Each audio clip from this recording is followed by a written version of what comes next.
We're all quick to rag on WWE when they drop the ball, but it's good to remember sometimes that there's a reason they're still number one. It's because they've had a number of successes over the years that have resonated with us, the fans. These days there's usually a group of people who will find an issue with anything, but screw that. When Vince McMahon hits a home run, he usually hits it out of the bleachers. What we should talk about today is when WWE comes up with a concept that is going well, then it just vanishes. It seems bizarre to go to all of the effort of establishing something and then stabbing it in the face, but it does happen. The real shame is it hurts us right in the heart.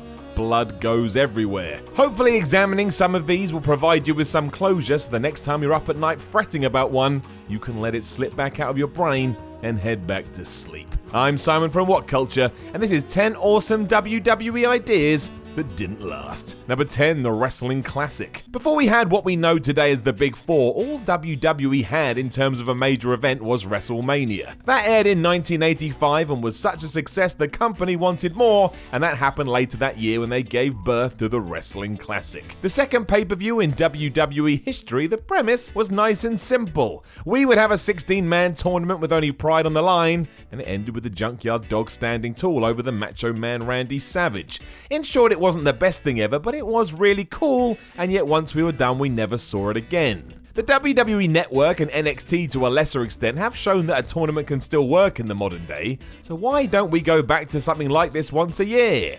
I even have a great name for it, King of the Ring. Catchy, eh? Instead, they've all but been lost, which is even more baffling given how many wrestlers are currently on the roster. I'm sure they'd love something to do.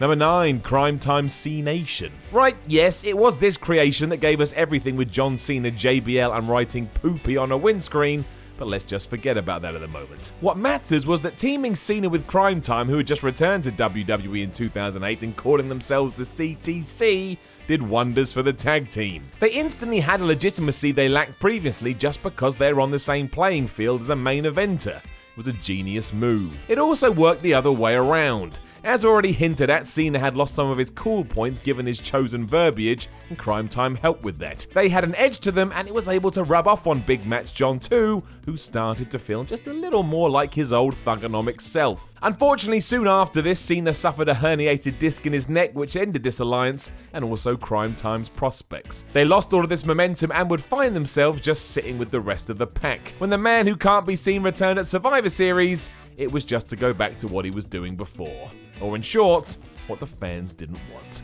Number 8, Kofi Kingston in the main event. Kofi Kingston's WrestleMania 35 push has mostly come down to the fact there was an opportunity that sprang out of nowhere, and Kofi had the legacy and experience to fit in seamlessly. He had deserved it, as they say, and quickly all the fans were behind it. In 2009, however, he found himself in a very different role in the sense he was being primed for the top of the card by design. Kingston had been on the roster for a couple of years and had proven himself to be a steady hand. He'd won the odd mid-card title along the way, and slowly but surely had also ditched his light-hearted Jamaican gimmick to show a more serious side. All of this led to a feud with Randy Orton, which was awesome. A boom drop in the crowd at Madison Square Garden received a huge ovation from the audience, and it seemed like Kofi was ready even if he happened to lose this program.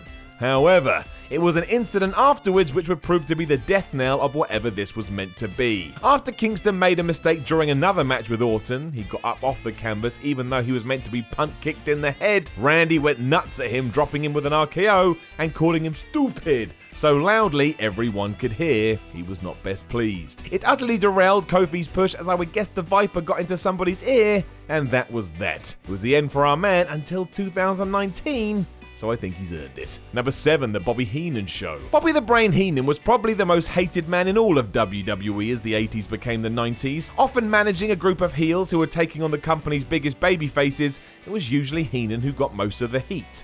Fans were desperate to see him get his ass kicked. Given his range of talents, the powers that be decided to give him the Bobby Heenan Show, a real talk show with real guests that had a wrestling tinge but wasn't overly obsessed with it. The idea was to bring in a new audience, although those already invested were aboard straight away when it turned out this would air during the last 30 minutes of primetime wrestling. In storyline, Heenan had walked out of his spot in that program to stick it to Gorilla Monsoon, and stealing his valuable viewing time. Bobby interviewed all manner of people too, and it certainly seemed off the cuff. It was hilarious as well, which is why it sucked when after 4 shows it was canned. Apparently the viewing figures didn't match the level of entertainment, and that was enough for WWE to pull the plug. While you can understand that on one level, it was also sad news. Number 6, Babyface Bray Wyatt.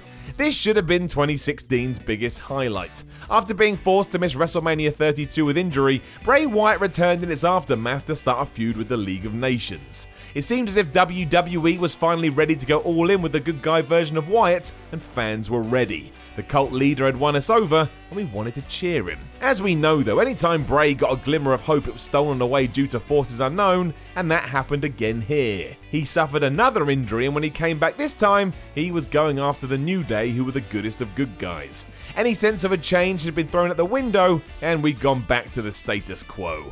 Number 5, the League of Nations. Yes, the League of Nations in practice sucked. We all know this, but when you look at it on paper, it didn't have to be this way. For years, fans had fantasy booked some kind of European stable between Cesaro, Sheamus, Wade Barrett, Drew McIntyre and Rusev, and we took a step towards this when Sheamus, Rusev and Wade did just that. For some reason Alberto Del Rio was added in as well, but whatever, you take what you can get. Mistreated from the off, the league soon became just ammunition for Roman Reigns to run through, and they never did anything of real note. The only silver lining about the aforementioned Wyatt injury was it forced WWE to break them up. With the right booking, this could have been a weird version of Evolution, albeit one that featured non-US wrestlers who were running through the competition thanks to the numbers advantage. The only thing I remember when thinking about them is that they summoned Mick Foley, Shawn Michaels and Steve Austin at WrestleMania 32 and got run into the ground. This should have been great. It was just handled awfully. Number 4, the Awesome Truth. Think how loved and respected R-Truth is, not just now but always. He's always felt like a guy everyone just warmed to, especially as he manages to avoid the ravages of age. He's coming up to 50, and yet in the summer of 2011 we teamed him up with The Miz and both managed to build up the heel heat requested and get it for the right reasons.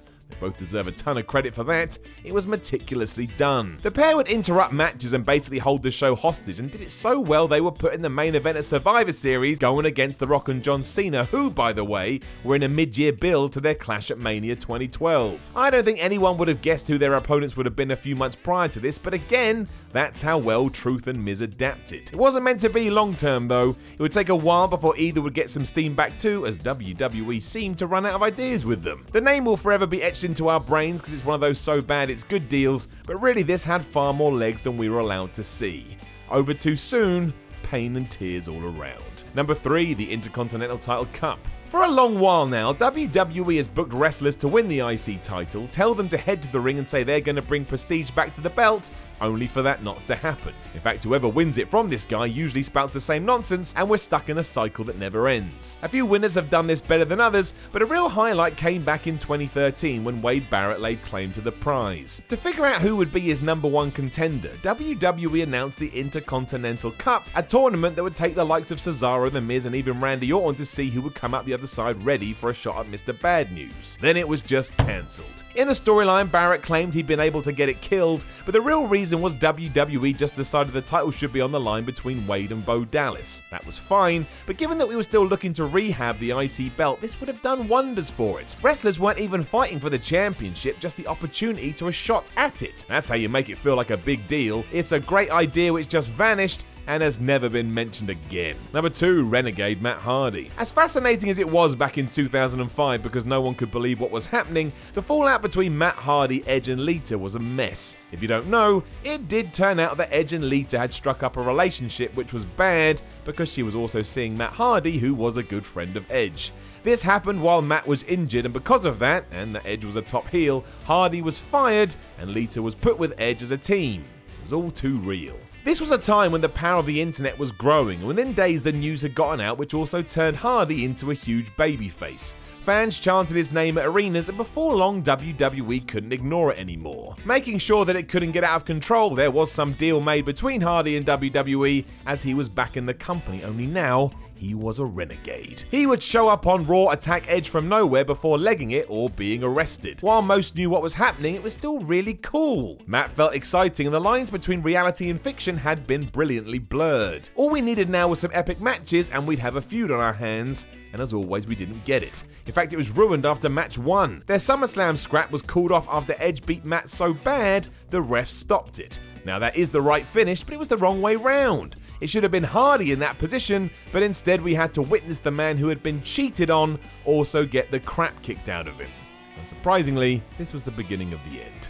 Number 1, the Good Hounds of Justice. After a year of destroying the WWE roster, the Shield started to hint at a face turn in the spring of 2014. This began with a feud against the Wyatt family, which lit the place up with some amazing matches, and carried on through Mania, where they destroyed Kane and the New Age Outlaws. They even laid waste to Evolution, and fans loved it. The trio were unstoppable. What was genuinely a big deal was halted only 4 months in though, when Seth Rollins took a chair and smashed Roman Reigns in the back to bring the group to an end. It got the desired shock reaction, but most people agreed we hadn't even peaked with this new version of the Shield, meaning we pulled the trigger too early. You never want to wait too long, which would see the surprise fall flat, but the audience were ready to embrace this till at least the end of the year. If we had waited too, it probably would have helped Roman Reigns no end knowing what we do now, and a couple of reunions ever since haven't worked due to a multitude of reasons. That all means we've never been allowed to cheer the stable in the way we wanted. It was taken away from us far too soon. We will never actually see it happen. Know of any other awesome WWE ideas that didn't last? Make sure you let us know in the comments below, and don't forget to like, share, and subscribe. Then head over to whatculture.com and read yourself some articles, and follow WhatCulture on Twitter at WhatCultureWWE. My name is Simon from What Culture, and I will talk to you again soon.